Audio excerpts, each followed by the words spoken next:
Thank you, everyone, for coming this evening. My name is Larissa Duncan. I'm a reference librarian at Cambria County Library. And this is our second book talk in the series with the Johnstown Symphony Orchestra. And this evening, we have Brad Holuta, who is a cellist for the symphony and also a trustee. And he will be discussing one of his favorite books, A Rich Man's Secret by Ken Roberts. But before we do that, I'd like to turn it over to Jessica Satava, who's the executive director of the symphony, and she'll just say a few words about some upcoming events. Jessica.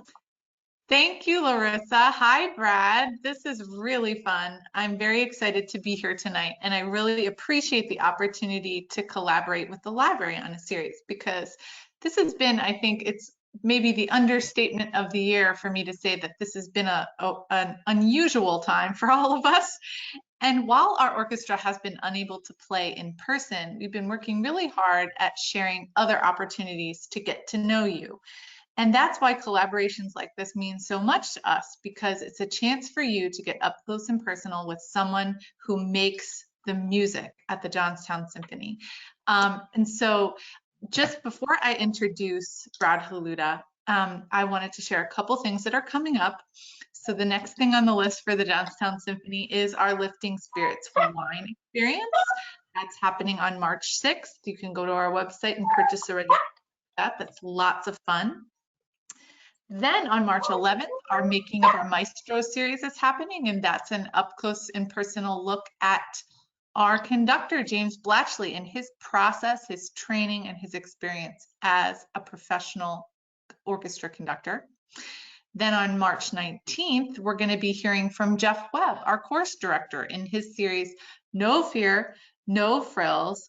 Jeff Webb talks about classical music. So there are lots of digital opportunities for you to interface with the Johnstown Symphony Orchestra while we plan for the return of in-person concerts, which is coming sooner than you think, everybody. So get ready for the announcements. We're really excited about what we have to share for you in the coming months.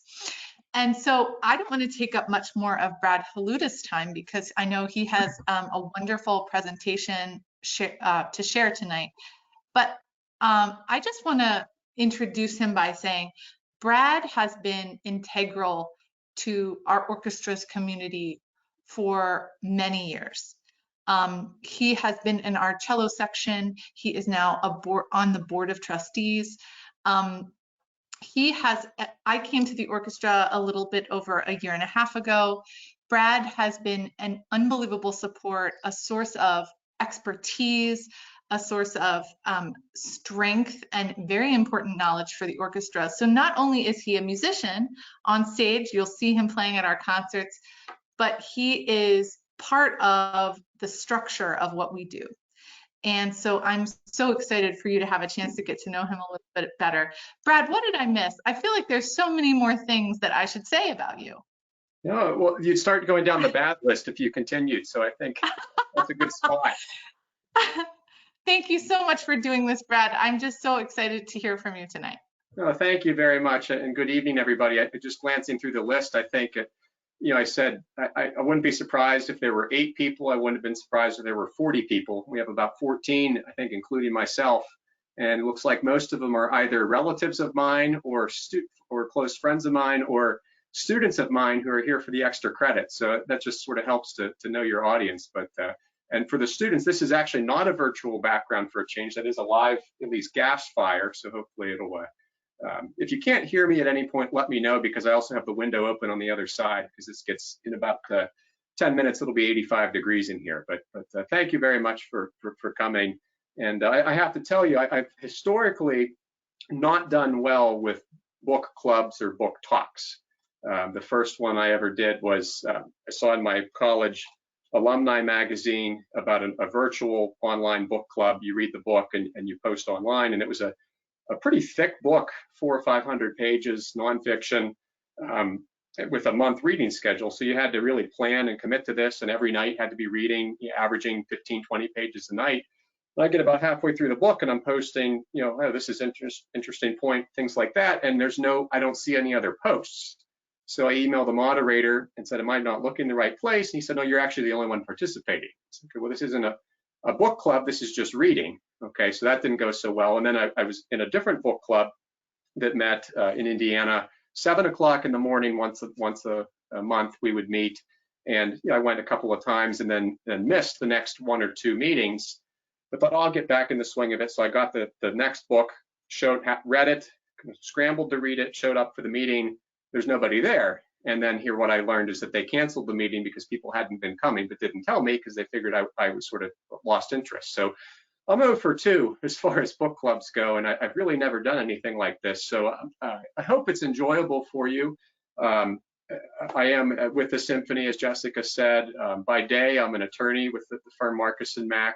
I represent injured people. It's my day job, and I share that because I think the symphony, we really are in the community. Our orchestra is made. None of us are full time with the orchestra. As the players, we have bankers, we have school teachers, we have many different careers represented in the orchestra, which I think makes it really unique. The orchestra actually started a little over 90 years ago. It was made up of factory workers and coal miners and mill workers that would get together in the evenings to make music for the love of music. And that's really why we all do it. We don't get paid a lot of money to do it, but we just come because we enjoy it. And so it's just a very unique opportunity. I've really enjoyed it. I do teach at UPJ, so I am used to being in front of people and instructing, but sort of in a different way here tonight. But I really appreciate the chance to be here, and hopefully it goes better than the other couple of book clubs I've done. But 3 strikes, I'll be out. So before I kind of jump into the book, I want you to think about a time, and when in your life when you've been just purely happy or purely at peace, really enjoying a moment or an experience, perhaps a wedding, perhaps a time on a vacation when you saw something really unique, like a beach or a mountain, maybe the birth of a child, something, whatever it is. But think of something, and we're going to take about 20 or 30 seconds. And I just want you can close your eyes if you like, but think back on that moment and what you were feeling, what you were experiencing in that moment, and just sort of try to go back there, virtually here for a few seconds. So I'll watch the time.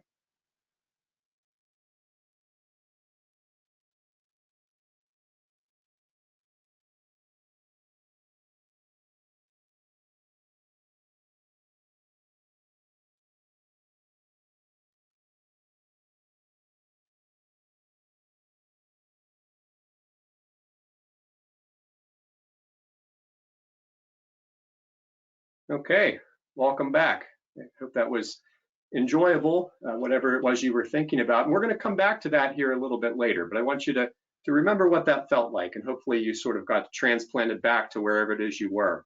But I want to just sort of talk about this book, and Rich Man's Secret. If you have not read it, I really do recommend it. I've read it 5 or 6 times. It's a short read. It's just delightful throughout. And I really think no matter what your field of study, no matter what you do, I think you'll enjoy it. And I think that's because everybody can relate to this book. Wherever you come from, whatever experiences you bring, everybody can relate to this book. And the main character in this book is a guy named Victor. And Victor is sort of like all of us. He's a middle-aged guy. He's married with a couple of kids, and he's just sort of always looking for something more. He would like to have a little bit of a bigger house, a little bit nicer of a car, a little more money in the bank, just always feeling like I'm just 1 or 2 steps behind where I really feel I should be. Or if I could just get that little bit more, then I would be happy, then I would be at peace. And that's a constant struggle for him. He sort of bounces between jobs, sort of never really catches on, at least as he perceives.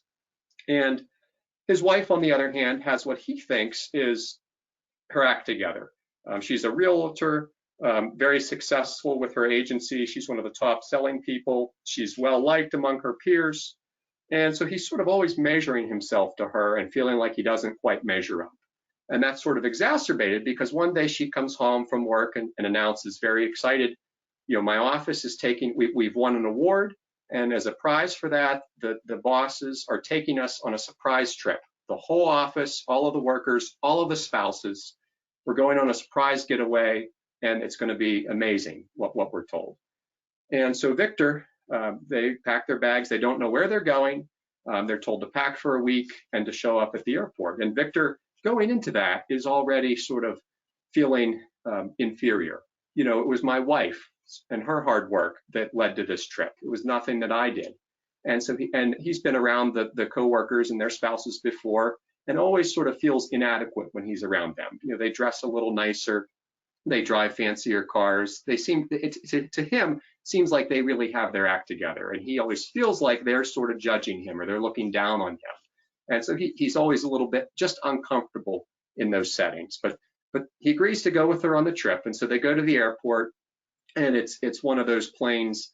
And some of what I'm going to describe today, well, two things. Number one, I'm sort of giving you my opinion. You know, there's very few pictures in this book, so I'm sort of telling you the way I imagine a lot of this. And I'll also tell you too, some of these ideas in this book you might not get here tonight. Okay, you'll get your extra credit. Don't worry about that. But this might be a little bit deep. Okay, and you might not fully grasp this. I've read this book 5 or 6 times, and I read it again for this talk. And I'm still, every time I read it, learning new things, seeing things a different way. So just understand that, know that this is pretty intense stuff, what we're going to get into. But they go to the airport, and it's one of those planes, a small plane, you know, you walk onto it from the runway rather than through the catwalk of the airport, and the same people that load the bags are the people that fly the plane. Okay, it's a small plane.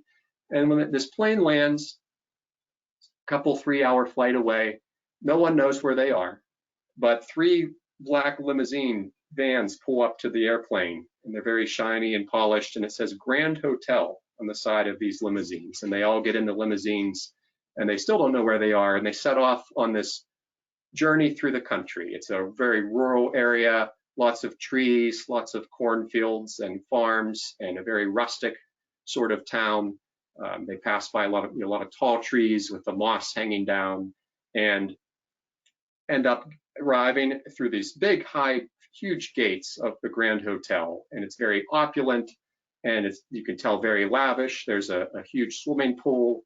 There's very meticulous landscaping and flowers and ponds.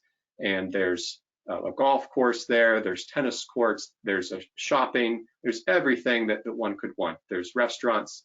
And so they're just thrilled. They're at this hotel here in the middle of nowhere. And so they check in, and it's one of those sort of throwback in time. You know, there's oil lit lamps in the hallways. There's very thick, dark carpeting in the hallway. There's dark paneling throughout. It's sort of a step back to the 1800s for everybody. And they have dinner the first night, the group all together. They're talking about, now that they know where they are, the things they want to do. Some people want to go shopping. Some want to go play tennis. Some of the guys are going to go golfing, and they invite Victor, our main character, Victor, to go golfing. And so he feels out of place. You know, I'm not a golfer. These people, you know, I just don't feel right here. They're probably looking down at me. They're thinking, you know, what a goof this guy is. But he agrees to go golfing with this group the next day. And while they're out there then on the golf course, Victor doesn't play golf, so he's really there just to sort of watch. And one of the golfers hits a ball into the trees, and Victor wants to be useful. So he says, well, I'll go get that for you. And so he goes off into the trees.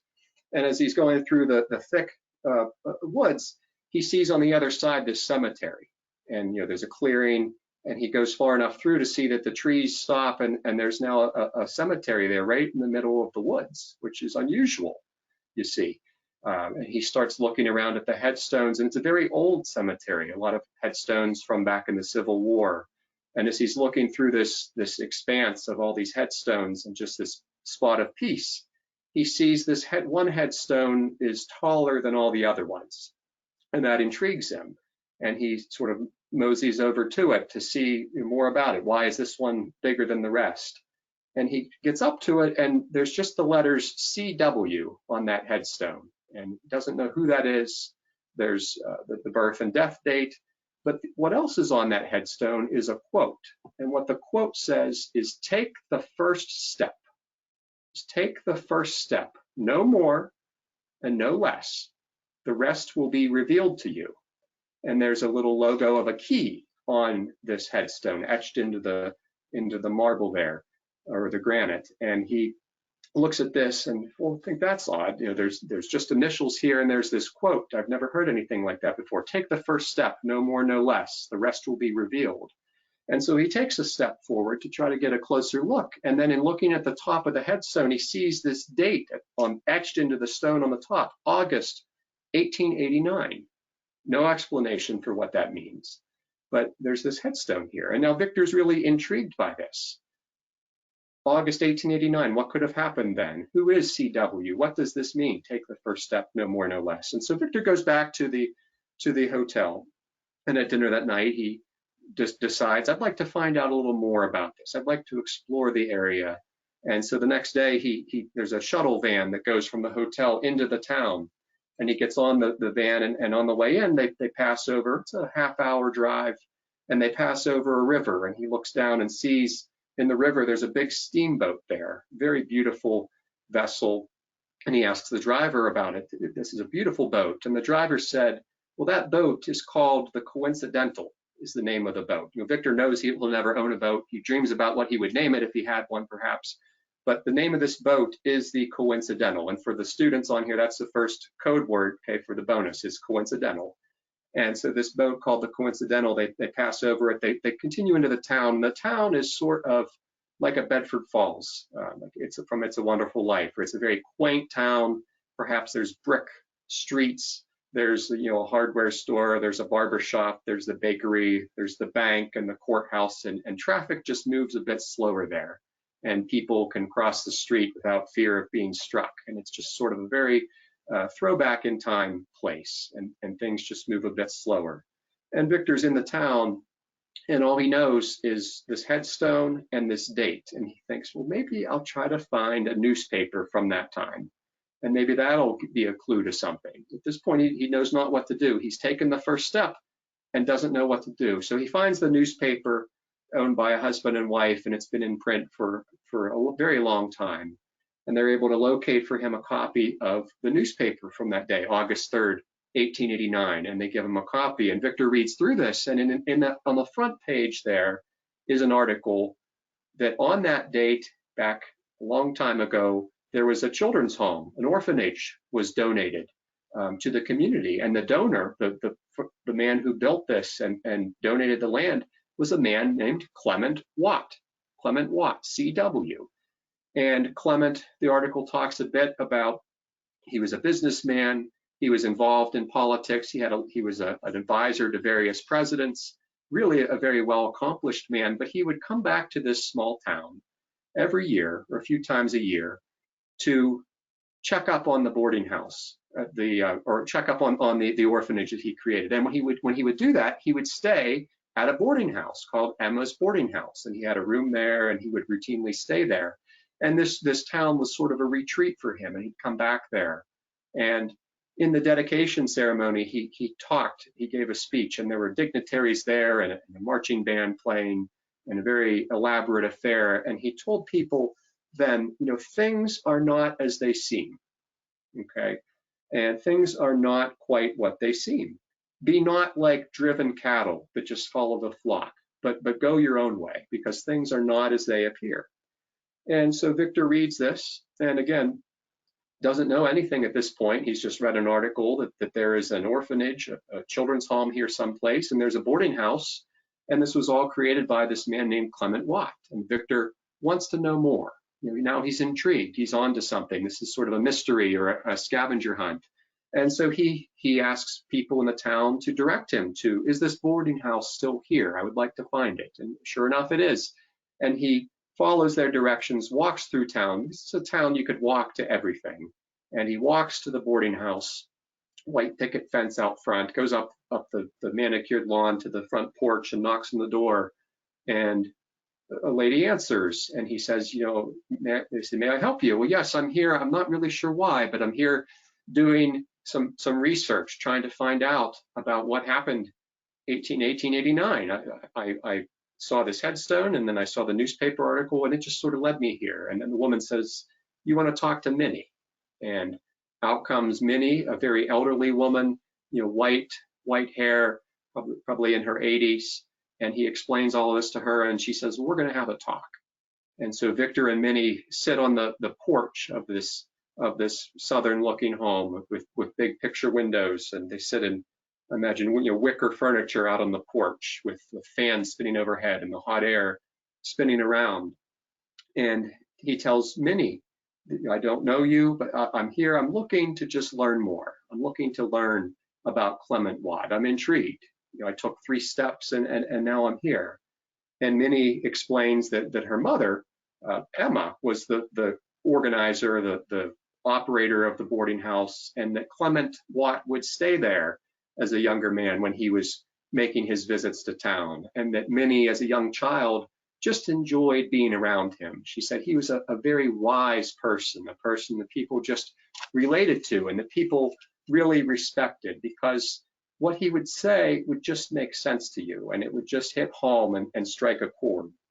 And she really enjoyed being with him and spending time with him, because she said, one thing I learned from Clement is he taught me, everything in life has its own pace, its own rhythm, and only fools would try to rush that and to speed things along or to hurry from here or there, that things just happen naturally. And she explained, Clement had many companies. He was a very, very wealthy man. You wouldn't know it to speak with him, but he was very well accomplished, and would come back here because it just brought him a sense of peace. He just enjoyed this town. He enjoyed speaking with people here and talking about the things that he'd learned, that life just has its own pace.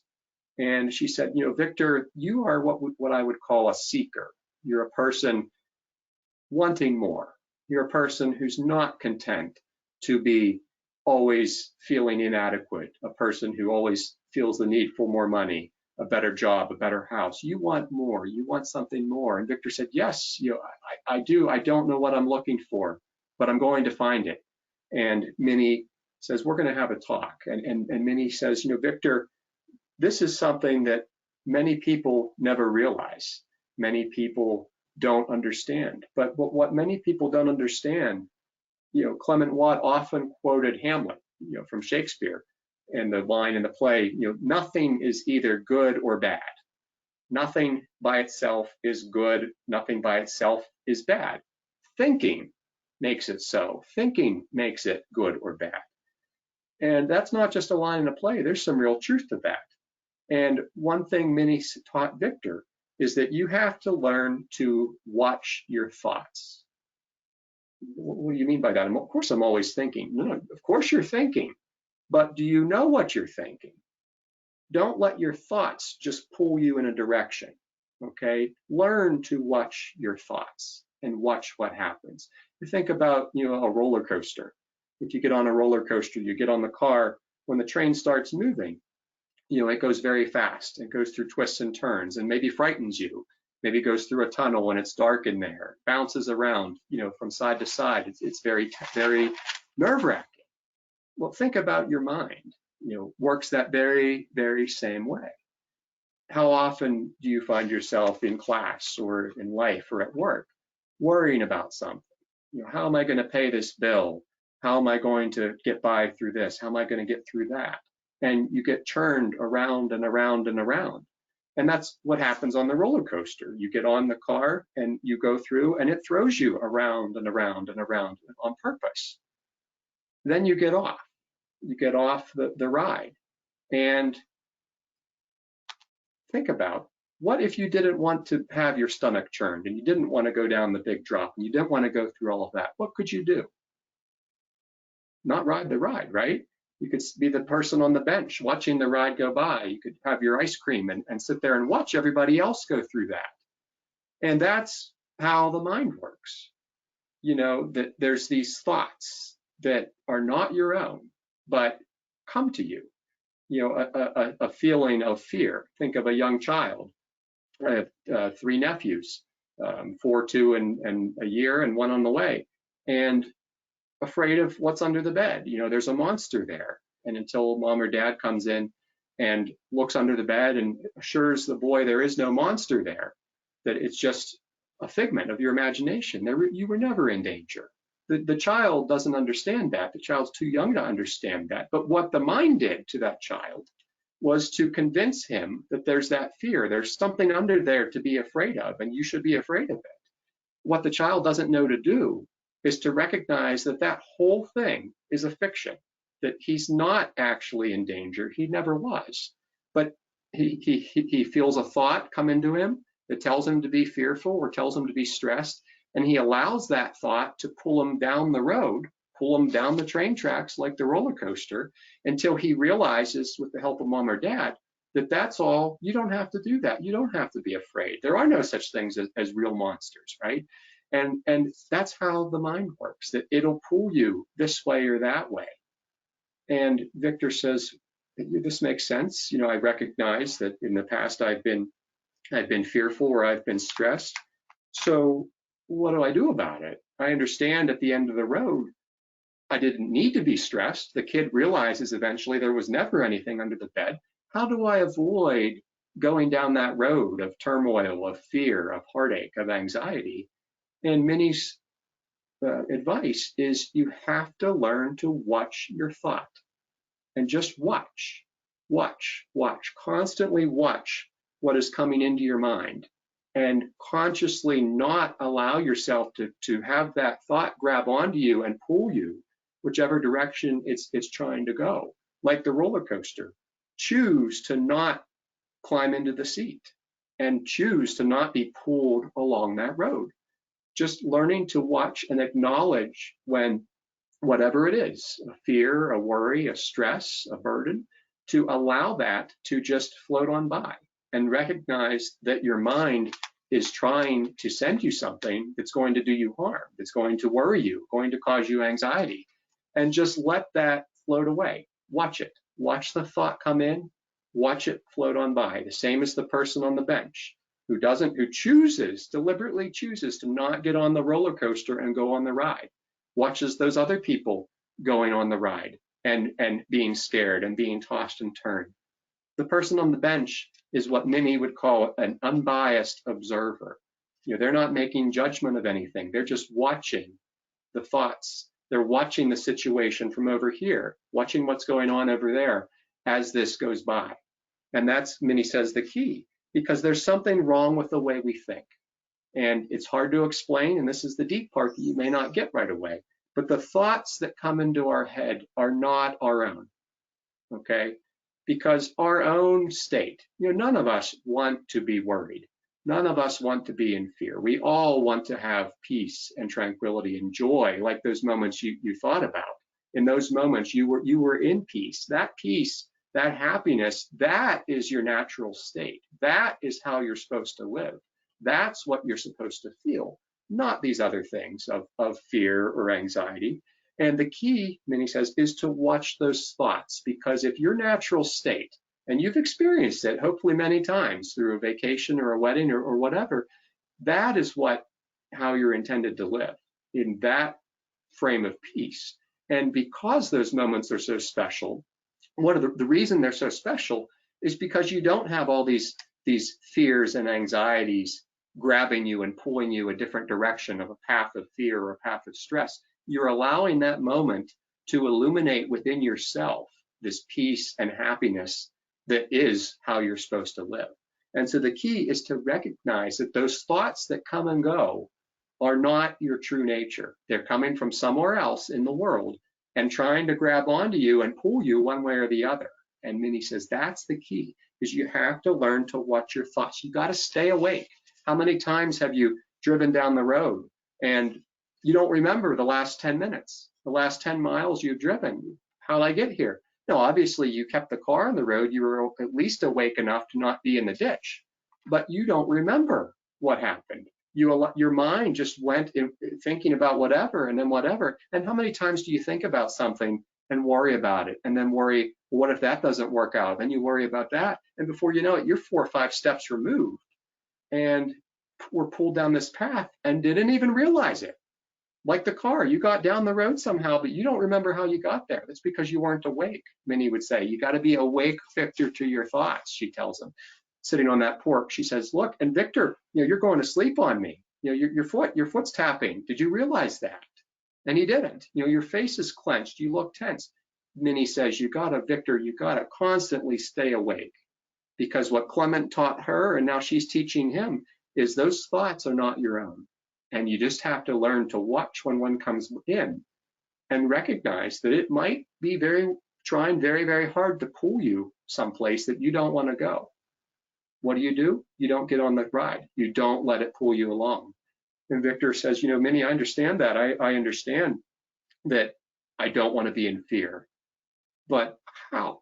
How do I do this? Because all of us in life will inevitably allow this thing, this or that, to pull us in. How do I not do that? How? And the second code word, now. Now is how, Victor, N-O-W, now is how. If you stay in the present, in right now, this moment, that's going to reveal to you everything you need to know. By staying in that present moment, by staying in now, in this moment, not what you did in the past, not worrying about what you said. Did people think what I said was goofy? I think that at the end of every class, right? But not looking back at what I did or what I said, or a regret, or I should have done this. I can't go back and fix that. Nor can I, despite whatever powers or abilities anyone has, nor can I go in the future and control what's going to happen there, no matter how hard I try. The only thing I have is right now, this moment right here. You feel the feet, the floor underneath your feet. In those moments you experienced, you were in now at that moment. Okay, you maybe didn't realize it at the time, but whatever you were experiencing was a very special moment, because that was now. That was you in that moment, free of all the distractions and everything that life was trying to pull you to. You were in now. And Minnie says, Victor, that is the key. You have to constantly watch your thoughts, and you do that by now. You just stay in this present, because your mind can't be more than one place. It's either here in the now, right now, or it's somewhere else, either in the past or in the future. It can't possibly be both those places at once. How could it? It can't be here and there. It can only be one true place, and that one place has to be now. It has to be right here. Just watch your thoughts go by. Constantly stay in the present, and that's going to reveal to you everything that you're looking for. And so this is some deep stuff, Victor realizes. And so they talk, and this all comes from Clement Watt. This was his teaching, was that, look, these thoughts that go through your head are not yours. You just have to learn to, when one comes in, to watch it and acknowledge it for what it is. And if it's not a pleasant one, you let it go. You don't let it grab you. You don't let it tug you into that train ride you don't want to go on. And so Victor's really intrigued by this. He has this long discussion with Minnie. That's a big part of the book there on her porch. And he says, well, he's going to continue on this journey. He's learned this now, and he's now wiser for it. And so he decides he saw the boarding house. He wants to see the children's home. And so he continues through the town to the children's home, and he meets the owner, a guy named Mr. Macaulay, who runs the place. And he tells Victor what they do, but he's not very helpful. And it's sort of a dead end for Victor. He's run into this dead end here at the children's home, and so he goes back out into the street from there. And now, for the first time in a long time in the book, he's at a loss. Where do I go? I followed the headstone. Well, first I found the headstone that led me to the town, to the newspaper with that date, and that article from that date led me to the boarding house where I met Minnie and learned all this stuff. And then I went to the orphanage. And now I don't know what to do. And he's standing there on the street, but he's standing there on the street with a new frame of reference. And he realizes, watching the people come and go in the cars, that all these people are asleep. They're awake in the sense that they're walking through life. They're going to where they need to go, but they're asleep in their minds, and they're not awake to now. None of them are in now. They're worrying about where they're coming from or where they're going, but they're not in that present moment. None of them are feeling the ground underneath their feet. None of them are feeling this present moment. And he hears a couple go by that must be lawyers, and they're in a heated argument, and their faces are clenched, and they're arguing, and they're pointing, and they're not getting along. And they're talking about a property transaction, and they mention a deed and restrictions. So this deed has to be a certain way, the one guy says. And then Victor, by being in the now, here's deed. Maybe I'll go get the deed for this children's home. That, I think, maybe that'll turn me somewhere. And so he goes down to the courthouse, and the deed is so old that they have to search for it, and it won't be ready until the next day. And so he goes back to the hotel and rejoins his wife, and they're at dinner now with the group, all the realtors and all the spouses. And Victor notices at the dinner, he's now got this new frame of reference that he didn't have just a few hours ago. He knows about watching his thoughts. And, remember, going into these dinners, he feels like the outcast. He's the one who doesn't have the stable career. He's the one who he feels is being judged and by these others there. And as he's listening to their conversations, he realizes, all these people that I look up to, and I think I want to be like them. I want to drive his kind of car. I want to have that kind of suit. They're all lost in their own thoughts. And he hears the one man talking about, well, business isn't going quite so well this year. I'm worried about losing the business, or this guy's worried about the mortgage. The bills are piling up, and how am I going to keep this lovely home? And Victor realizes something. First of all, those people are lost in thought. They're not, because again, your natural place, your natural nature is not to worry. It's not to be fearful. It's not to stress. It's to just enjoy this moment, because this moment is all you have. It's all there is. And he hears these people fretting about bills and businesses and things like that. And they're asleep. What he thinks is what he wants is what they have, and they're still stressed. Now that they have it, the things he thought he wants, the things he thinks he needs to be happy, they that have it are now worried about losing it. Okay? And what's the purpose of that? Because he's stressed, he doesn't have it, stressed, I want that. Now they're stressed, I have it, and I'm going to lose it. That's not living. That's not how you're meant to be. And so he notices this now with this new frame of reference of these people that aren't awake, that don't realize the importance of now, that don't realize that these negative thoughts will pull you in a direction that you don't have to go. And so he goes out the next day, wants to go back to find the deed. And on the way back in, the boat or the van passes over the bridge again, and he looks down, and the boat is not there. The first code word is missing. It's not there.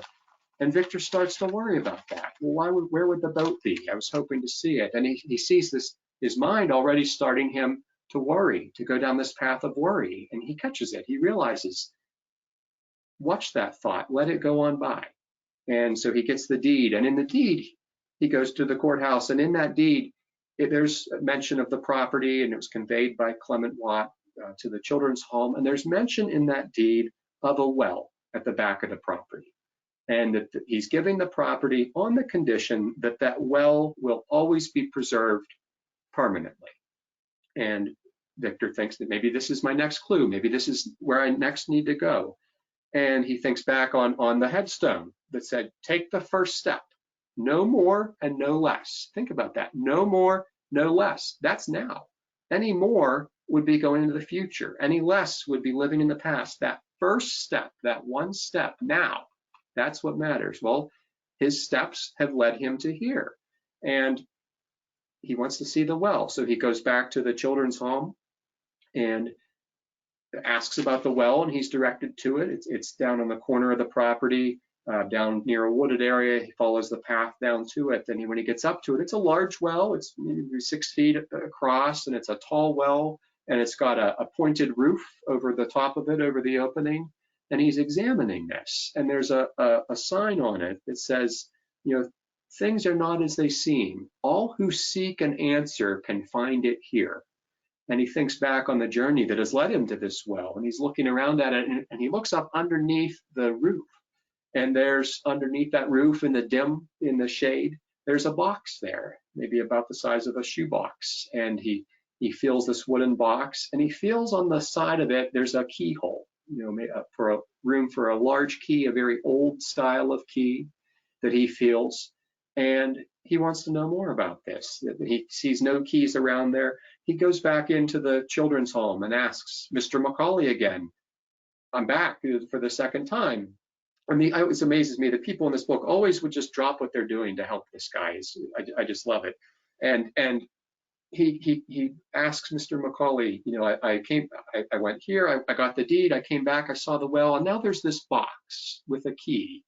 Is there a key that I need to know about? Is there a key someplace? And Mr. Macaulay says, you know, when I took this job, I was instructed that if anyone came here asking for a key, I was to give it to them, but only if they asked. And you didn't ask for it yesterday, so I couldn't give it to you, but you're back.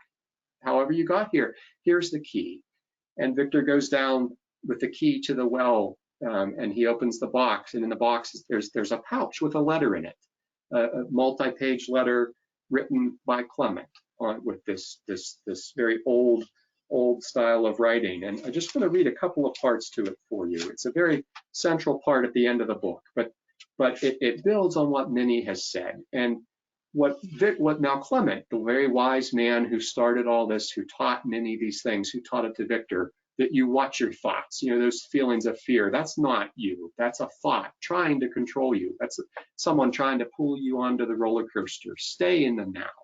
And what Clement says is that what you're looking for is a new life. You're looking for a new way of living that's not being pulled to and fro and going from this worry to that fear to this stress. What you're looking for is a higher way of living. And to enter this new life, you must take the first step. Cease worrying about who you were and who you may someday become. Bury the past. Let the past bury its dead. Trust not the future. Just stay here. Stay in now. Rarely will you meet a person who is here. Most people are lost to regrets about the past or fears of the future, lost to the ordinary anxious thoughts that endanger our existence. Only by staying here, staying in now, can you ever truly change. Now, how do you do that? How do you stay here? Now is how. Now is always the answer. To enter the door to this higher way of living, you have to live from a new perspective, a higher vantage point.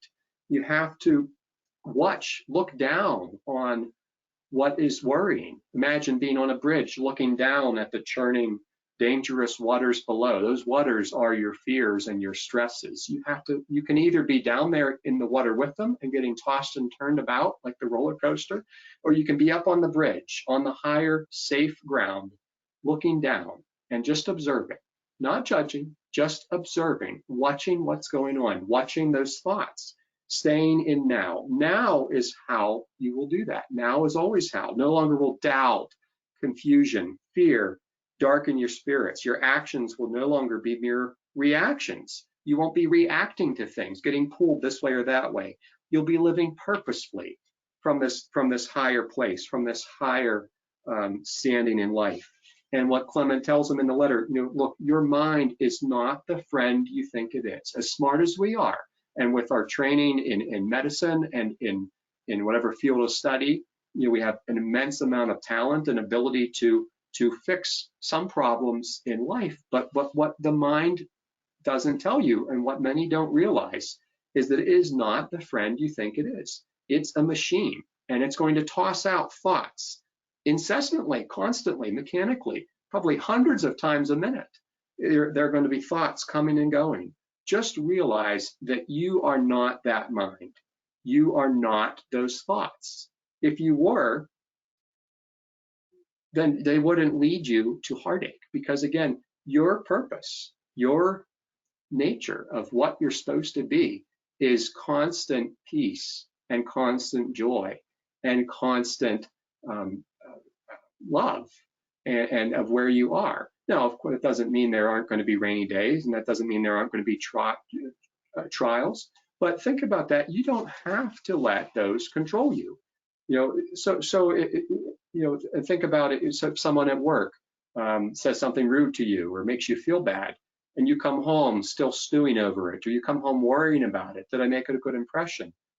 That person that upset you earlier is not there in your place with you, hitting you upside the head, still controlling your life. You're the only one letting them still control you at that point. They're not there with you. Your mind is still back in the past. It's still back in that hurtful moment. It's not here in the now. There's no reason that anything can come between you and that peace if you stay in the now, if you stay in that present moment. Because think back on those moments that you thought of, the moments of pure happiness where you were swept up. And what I hope you felt is you were swept up in wherever you were. The sun shining on the water, allowed you to forget everything for a moment. You forgot all those thoughts and you focused on the beauty of that moment, the milliseconds when that sun hit the water in a certain way, in the wedding or in the birth of the child, or in just a moment of pure happiness and satisfaction. You were free of all of those other worries and stresses. And if you come to our concerts, music can do that. The notes on the page, on the one hand, it's sort of chemistry, that the composer has written out, notes that when played in certain combinations of horns and violins and flutes and drums, when they're played at a certain volume and in certain patterns, they're going to produce a sound. And that sound will sweep you up. Because if you're sitting there and not stewing or thinking on something or worrying about something or dwelling on something, but if you just sit there and let the sounds, the notes and the sound sweep you up, that's a now moment. That's a moment where something special is happening. That's those moments when you were feeling what you felt. And if you were able to sort of take yourself there, a few minutes ago, I hope what you realize with that is that you can go to those moments anytime that you like. You can do that 30 more times tonight. You can go back there at any time of day, no matter where you are. You could be sitting on the bus and full of smog and noise and confusion, and go back to that moment. Those moments on the beach or in the wedding or in the birth room, those moments were special because they allowed you to rid your mind of all those other places it's trying to pull you. Remember, those thoughts will pull you directions, but those special moments sort of pushed those aside and just got to your inner core and allowed you to experience this joy and this happiness in that moment. Well, with what we know now, your mind, you control your mind and you control where it lets you go. Why can't you go back to that moment right now and go back to that feeling of peace and remember what it felt like to be then and relive that sitting here again and again and again as many times as you like? You have that ability. You don't need to be in the foreign country where you saw that special thing. Those same feelings that you felt back then can, if you stay in the now and realize that this present moment, I have control over it to the extent I can choose to see and choose to stay in the present and stay right here, I can relive that same joy time and time and time again. And I don't have to let my mind pull me down these things and think of, well, let me first worry about that fear and that stress and that problem and deal with those 4 things. Then I'll relax and enjoy the present moment. So many of us do that, myself included. You go down this path and then waste time and get worked up and get anxious, only to then realize, why did I do that? I got on the roller coaster and got tossed about. I chose to get on. I could have recognized that, look, you're about to worry about this, you're about to worry about that, you're about to fear this, and just allow that thought rather than to grab me and pull me through it with the churning waters and through all the problems of that.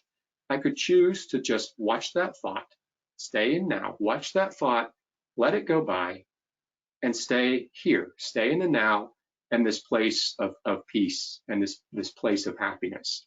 And so that's what the letter, at the end of this book states for Victor. He learns this new way of thinking, this new way of living in a way that he hasn't before, and realizes that that's an ongoing battle. I've sort of discovered this stuff. My Uncle Ron, I think, who's on the call and who will speak to the class later in the semester, there's a series of these books that I've gotten into, and I lived for decades not knowing this stuff and getting pulled through things, and it still happens, and I'll catch myself, and this can go for hours or days or weeks that you get tossed through the current.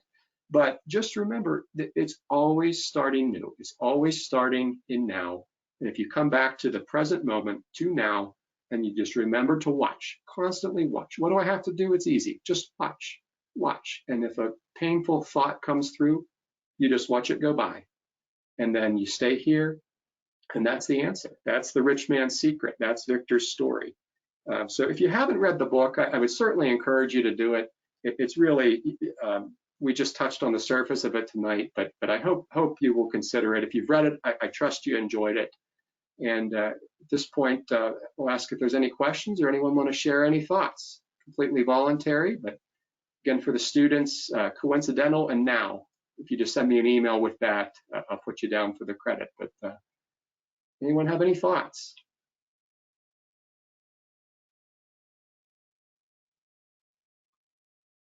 Not mandatory. It's Jane, and I enjoyed this book so much. There are quite a few more words of wisdom from Thoreau, from the Bible, not necessarily giving you the exact place to find it, but I think Thoreau's book was and there was also Whitman, stating a place where you can look for the few words they had to say, but which also fit in. And another kind of thing that I enjoyed about it, being an old lady, was that you never knew where the town was. There were such minute and distinct descriptions of everything. And if you could just put it in your mind as you went along, you actually were there. And that was very enjoyable to me. The process that he went through was very determined, but he used his mind in the now, and he constantly found himself being tense by moving his feet, I find myself having to relax my shoulders. Your face makes movements, tenses up, and I'm always doing this in my everyday life, finding myself this way, looking for the most relaxed position I can be in. And I'd like to do handiwork now, knitting and cross stitch, and I work myself up into the way I'm going to do it, and I find myself not relaxing and thinking things out in the now, and I've wasted a whole lot of time. And I want to share with you the moment that I thought about in the very beginning. I always go back to it many times when I really want to relax, and that is the fact that I was playing the cello in the Brown Hotel in Indiana, Pennsylvania, with my colleague from the university. We both taught there, and we were playing jazz because he is a jazz musician at the piano, and here he would write things for me on the cello and write the songs of the time. And of course, the only song that I ever really asked him to write for me was my favorite song, Somewhere Over the Rainbow. And here I was there at least 1 or 2 nights a week at the Brown Hotel, being kind of the hostess. It was a party every night. I'm kind of a people person, loved it. That is when I was really relaxed. And it's always been such a joy for me. All the other times, I can tense up just like anybody, and I go through thought processes in no matter what I do. And so just relax, be in the now, untense your body, let your mind think for you, watch what you're thinking, and it's amazing. And as I said, I enjoyed all the different amenities that went along with the heart of the book. And I hope I haven't taken up too much time. Thank you. And that's Jane, was actually my cello teacher throughout high school for a long time, and we're very close friends. And she was the principal cellist of the Johnstown Symphony for about 20 years. So certainly part of the Johnstown Symphony family. But thank you. You're welcome. Thank you. This is Cindy, Brad's mom, and I just wanted to say thank you. Very nice presentation, and I really enjoyed it and also enjoyed the book. Very good. Well, thank you. There is a question from Brant. He says the words were coincidental and present or now. You got it, Brent. I got you down for the credit. Go ahead. Brad, I'm not going to ask for extra credit. This is your dad. But I thought you did a great job, and it took me back to when I did read that book, and I think I'm going to find it and read it again. But you know, it's such a simple thing to just remember where you are all the time, and I think we get so caught up in, you know, reliving the past or looking at the future, and you end up missing the enjoyment of the now. So thanks for the reminder, and you did a great job. I'm proud of you, bud. Thank you very much. Thing to say as well. Hi, this is Sherry. I'm Brad's stepmom. I've never read the book, but now after listening to your presentation, I'm encouraged to. So thank you very much. You did a great job, Brad. Thank you. You know, I don't get royalties from it, so don't feel obligated. Yeah, I should. This is Jessica. I just wanted to say I'm now going to read this book too. So thank you, Brad. I really enjoyed that. And that's something that that really spoke to me about what you said, is finding that moment to just like have some space between what you're feeling and what is actually happening, or what your thoughts are telling you, is something that I work to practice, but is so difficult to do in the moment. And this reminded me of the importance of that. So thank you. This is Katie from your class. The thing that really stood out to me when you were talking was just, and I think I said it in the chat, was just like self-awareness. Just being aware of like where you are in the moment and what you're thinking about and how your emotions are affecting you. And I've been doing a lot of this, and I agree with Jessica. It can be very hard sometimes, but and I will agree with multiple other people. I am now very convinced that I should read this book because it sounds like a really, really nice book to read. So thank you for sharing that and explaining it and encouraging me to read it. Thank you for coming.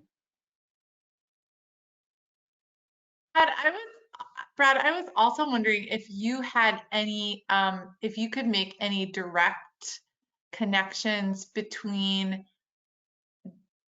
what you spent some time tonight sharing in such vivid detail with us, and what it means for you as a musician and a player, like as a cellist. Yeah, sure. So I thought this was like the presidential debate where the questions had to be pre-approved and vetted in advance. Sorry. No, thank you for that. And I think that's one of the things I really like about playing in the orchestra is, you know, there's the notes on the page that have been written oftentimes, you know, 200-300 years ago. And we are, every time we sit down, breathing new life into that piece.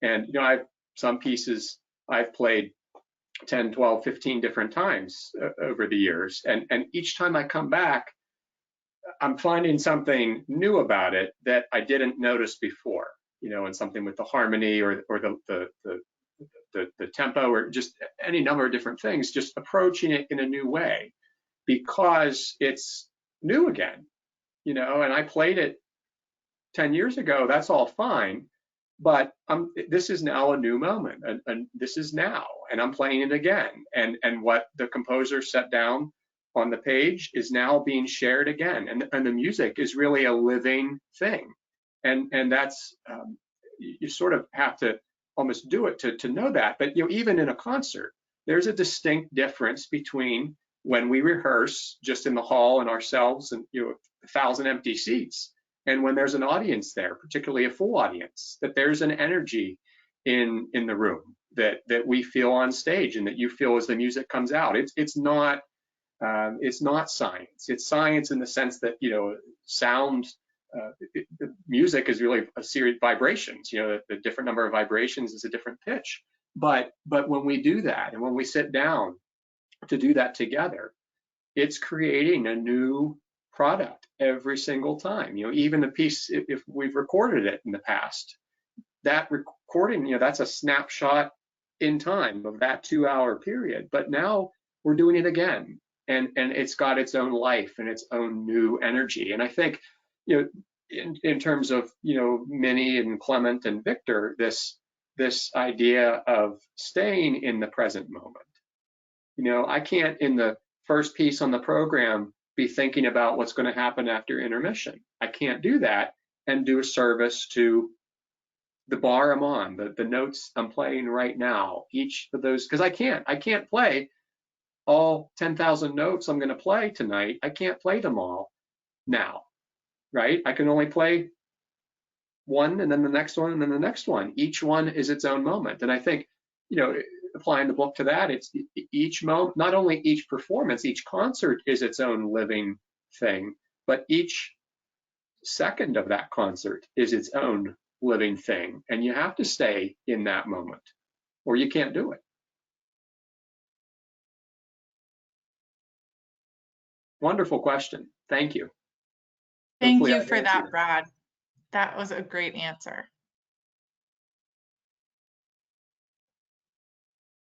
Is there any other questions for Brad?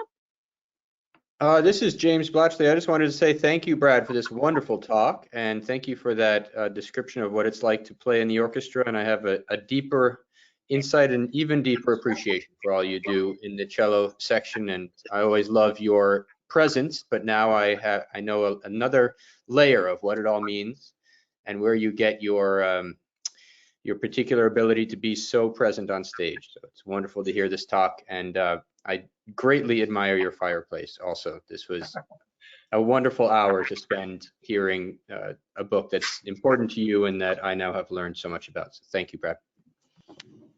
Thank you very much. And for those who don't know, it's Jessica Satava is our executive director, opened the talk, and then James Blatchley is our music director, who you see on stage leading us through the concerts. And it's it takes a village to have an orchestra, and we're all thrilled to have them and all of you. Well, thank you so much, Brad, for joining us. And, thank you, everybody. We hope to see you back in the concert soon, and thanks for attending. Okay. Have a great evening, everyone. And we hope to see you at the next book talk in March. Thanks, and have a great evening. Good night. Good night.